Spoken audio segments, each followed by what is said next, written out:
Miss হবে না আপনার পছন্দের টিভি শো। দেখুন জি5 অ্যাপে একদম ফ্রি। আমাকে ধোকা দিয়ে কোথায় গেছিলে? বলো কোথায় গেছিলে ধোকা দিয়ে? শাশুড়ি আন্টির পায়ে পড়ে কি ক্ষমা চেয়েনি? তাহলে নিশ্চয়ই ক্ষমা করে দেবে আমাকে। স্বামী স্ত্রীর মধ্যে অনেক গোপন বিষয় থাকে মা, যেটা গুরুজনদের সামনে বলা যায় না, মায়ের সামনে তো বলাই যায় না। লজ্জা বলে তো একটা ব্যাপার আছে নাকি?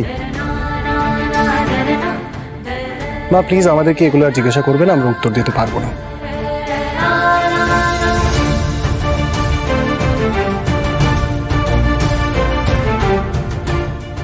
চলো মিলি।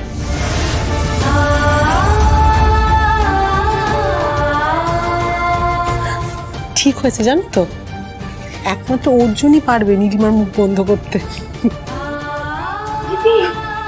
অর্জুন তোমার মুখের উপর কথা বলে চলে গেল, তুমি কিছু বলবে না, চুপ করে থাকবে? আরে তুমি খামোখা নীলুকে খোঁচাচ্ছ কেন? বলার মতো কথা হলে তো অর্জুন বলতোই।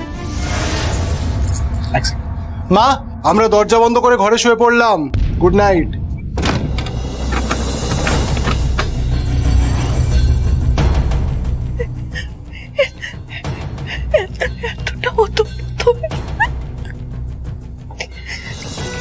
এতটা নিচে নেমে গেল আমার ছেলেটা।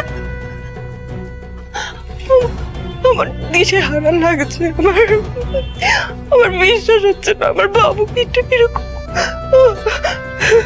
ঠিক আছে, কালকে না হয় কথা বলিস, ওরা হয়তো আজকে খুব ক্লান্ত। ঘরে যা না, তুইও গিয়ে একটু রেস্ট নে না। আচ্ছা চল আমার সাথে ঘরে। আরে নীলু যাচ্ছিস না কোথায়? কথা শোন।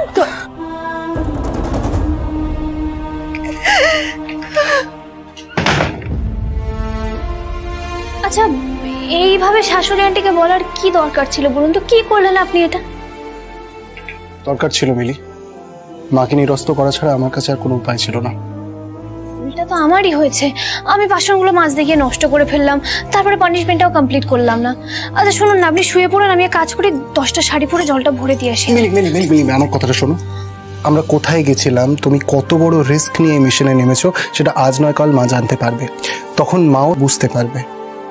আজ আমি মাকে যেভাবে আটকালাম, তোমার কি মনে হয় আমার খুব ভালো লাগলো সেটা করতে?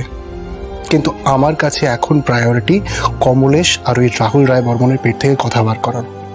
মায়ের অভিমান আমি ঠিক ভাঙিয়ে নেব। না না, আপনি রাগ ভাঙিয়ে দেবেন, তারপর আমি আর পারবো না। আমি যাচ্ছি এখন। মিলি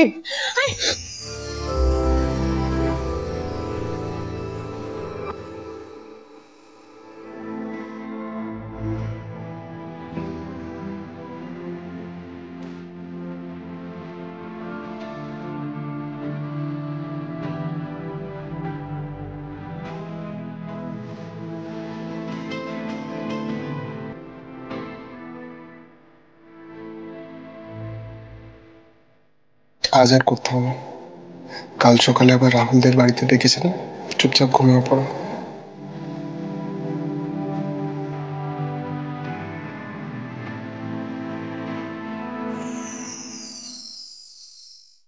জি5 ডাউনলোড করুন আর সব এপিসোড দেখুন একদম ফ্রি।